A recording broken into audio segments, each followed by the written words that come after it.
Əziz qonaqlar, hər birinizi Folklor İnstitutunun kollektivi adından salamlayıram və Teymur müəllim icazə verirsinizsə Azərbaycan Respublikasının dövlət himnini və Azərbaycan Respublikasının ərazi bütövlüyü uğrunda şəhid olanların ruhunu bir dəqiqəlik sükutla yad edək, himni səslənsin.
Şəhidlərimizin bir dəqiqəlik sükutla, ehtiramla yad edək, sonra tədbirimizə davam edək.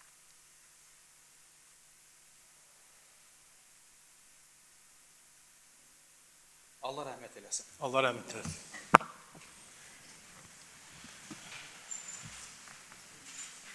Hörmətli Teymur müəllim, bayaq salamlamada bir detalı unutdum. Burada bizim tələbələrimiz də iştirak eləyir və biz düşünürük ki, Qarabağda şanlı zəfərin 5 illiyinə həsr olunmuş bu tədbir bütün nəsillər üçün, yaşlı nəsil üçün də, orta nəsil üçün də, gələcək nəsil üçün də böyük bir örnəkdir. Azərbaycan tarixinin ən şanlı səhifəsidir.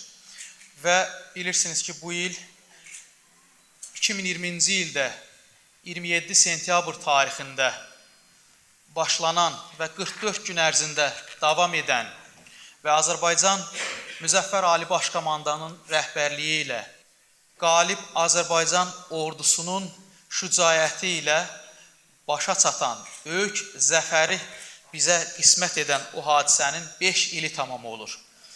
Və bu 5 il, hələ də mən düşünürəm ki, bu 5 il hələ kifayət deyil ki, biz 2020-ci ildə 27 sentyabr, 8 noyabr arasında əldə elədiyimiz o qələbənin mahiyyətini tam dərk eləyək. Mənim üçün bu qələbə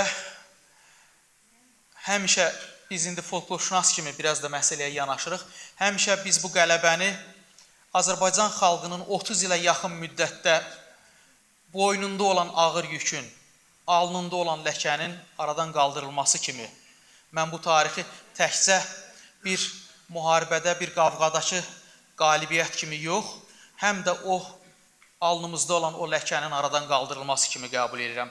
Və biz o 30 il ərzində, 30 ilə yaxın müddət ərzində bu məsələlərin, Azərbaycan dövləti bu məsələlərin sülh yolu ilə həlli istiqamətində bütün cəhdlərinə baxmayaraq, bu məsələ sanki bir qordi düyününə dönmüşdü və bu məsələnin həlli yalnız o düyünü kəsib atmaqla, düyünü çözələməklə, açmaqla yox, onu bir dəfəlik kəsib atmaqla aradan qalxa bilərdi.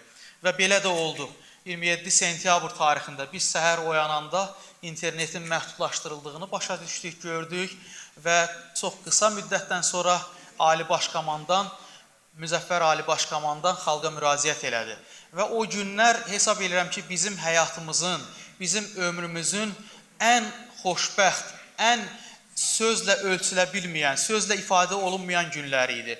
Mən xatırlayıram, hər bir rayonun işğaldan azad olunması ilə bağlı Cənab Prezidentin xalqa müraciəti necə səbirsizliklə gözlənilirdi.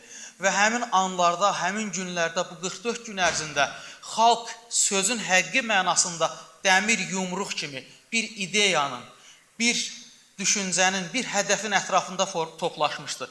Cənab Prezidentin dəfələrlə vurğuladığı kimi, hətta müharibə bilirsiniz, böyük ağır itkilərlə nəticələnir. Hətta o prosesin özündə şəhid verən analar belə tələb edirdi ki, ordu bir addım belə geri çəkilməməlidir. Bu proses son məntiqi yekununa çatmalıdır. Və belə də oldu. 30 illik işğala son verildi. Mənfur əllər bu ölkənin, bu torpaqların üzərindən götürüldü. Bu sadə qələbə deyildi. Bu son 200 ildə torpaqlarını müxtəlif vaxtlarda itirən bir ölkənin ilk dəfə olaraq öz torpaqlarını geriyə qaytarması, bu tarixin təsbit olunması idi. Ona görə də düşünürəm ki, mən həmişə bunu bir dəfə televiziyada da dedim, Azərbaycan zabiti öz üzərinə düşən işi gördü. Azərbaycan əskəri öz üzərinə düşən işi gördü. Bundan sonra iş daha çox ziyalıların, daha çox alimlərin, daha çox müəllimlərin üzərinə düşür. Biz bundan sonra bu qələbəni, bu şanlı zəfəri intellektual planda davam elətdirməliyik. Hər kəs məşğul olduğu öz işində, öz cəbhəsində bu xalqın əskəri olmalıdır. Bu qələbənin yaşadıcısı olmalıdır. Bu qələbəni daha da gələn nəsillərə çatdırmalıdır. Bu gün əlbəttə ki, sülhdən söhbət gedir. Biz başqa yolda yoxdur. Yəni biz burada bu coğrafiyada qonşu kimi yaşamalıyıq, yaşayacağıq da. Azərbaycan dövlətinin də mövqeyi budur ki, sülh, bu proses sülhlə başa çatmalıdır. Amma bizim bir ziyalı olaraq, bir müəllim olaraq, bir bu xalqın vətəndaşı olaraq üzərimizə düşən odur ki, biz həmişə fərqində olmalıyıq. Biz heç vaxt o ağır günləri unutmamalıyıq və həmişə düşmənlə özümüzü müqayisə edib ən yüksək yerlərdə olmalıyıq. Heç vaxt biz bu fərqindəliyi, biz bu ayıqlığı, sayıqlığı itirə bilmərik. Çünki zaman-zaman biz onun şahidi olmuşuq. Zaman-zaman bizim mənfur qonşular bizim alicənablığımızdan, humanist dəyərlərimizdən istifadə edib, bizim humanist prinsiplərə, bizim münasibətimizdən istifadə edib və bizi arxadan vurublar. Bu tarix bir də təkrar olunmamalıdır. Ona görə də biz düşünürəm ki, ölkəmizdə bu günlərdə bu 8 noyabr 5 illik zəfər ərəfəsində keçirilən tədbirlərin həm də əhəmiyyəti ondadır ki, biz bu qələbənin mahiyyətini, biz bu istiqamətdə aparılan tədqiqatları bir daha xalqa, ictimaiyyətə çatdırmalıyıq ki, bundan hamımız nəticə çıxardaq və hər birimiz bu qələbəni, bu şanlı zəfəri yaşadaq. Hörmətli Teymur müəllim, hörmətli tədbir iştirakçıları, biz bu tədbirə elə 27 sentyabrdan başlamışıq hazırlaşmağa. Biz 27 sentyabr tarixində biz zəfərlə bağlı tədbir keçirərkən orada qərara gəldik ki, bizim burada iştirak edən hər iki zabitimiz çox sağ olsun. Biz qərara gəldik ki, bu prosesin davamı 8 noyabra yaxın biz bu zəfərə də bir tədbir həsr eləyəcəyik və bu tədbir yaxşı olar ki, bu proses elə bugündən başlasın və o gündən təxminən dünən gecəyə qədər, Teymur müəllim, gecə saatlarına qədər bir film üzərində çalışdıq. Mənə elə gəlir, yaxşı film hazırlanıb. Mən təklif edirəm ki, o filmə bir baxaq, Teymur müəllim. Ondan sonra bizim elmi məruzələrimiz olacaq, o məruzələri də dinləyək. Buyurun.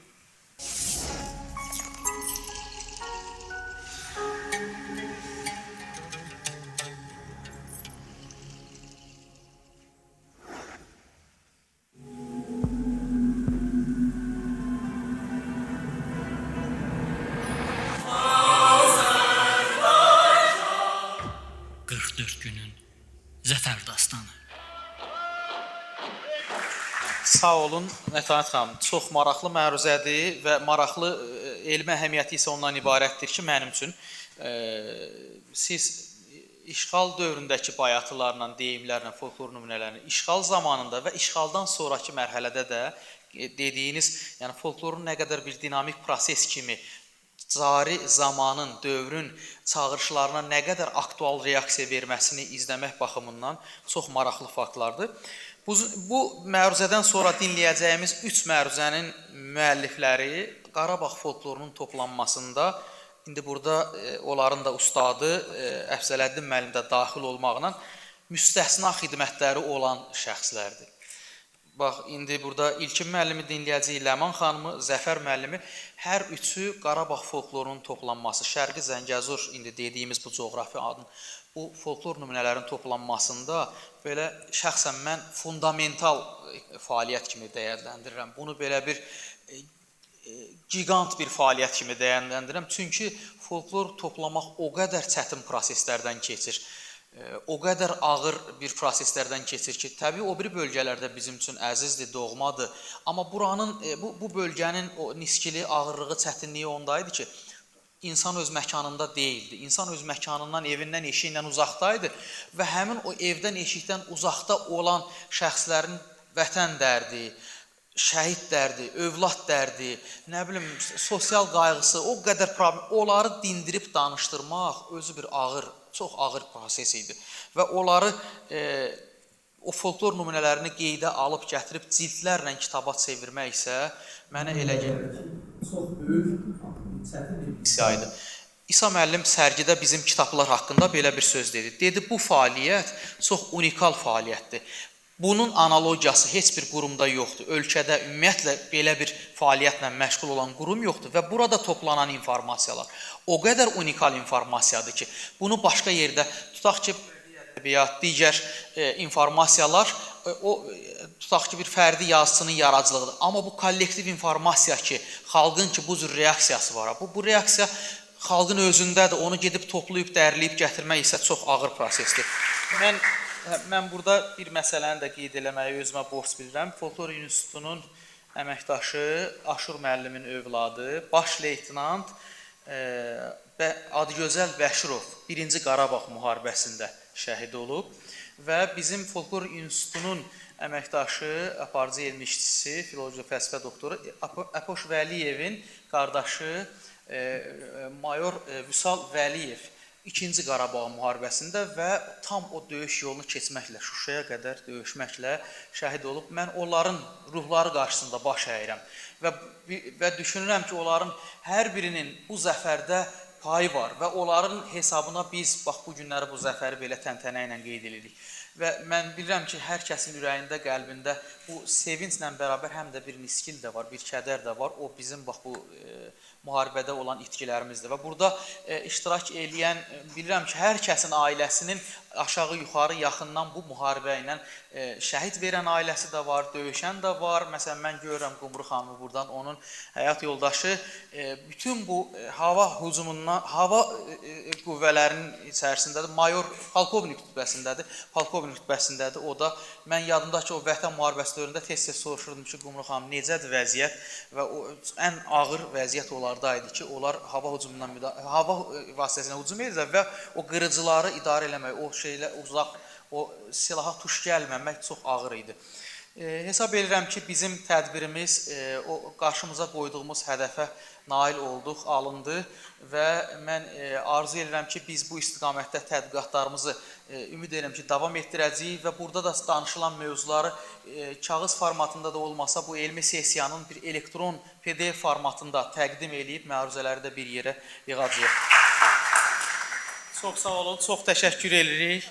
İştirakınıza görə, məruzəçilərə xüsusi təşəkkür edirəm, yaxşı hazırlaşdıqlarına görə. Yəni biz belə formal hazırlaşmamışdıq, yaxşı hazırlamışdıq. Filmin hazırlanmasında zəhməti olan hər bir kəsə, ümumiyyətlə Qarabağ folklorunun öyrənilməsində olan hər kəsə, zəhməti olan hər kəsə minnətdarlığımızı bildiririk. Çox təşəkkür edirəm. Sağ olun, Təğmət.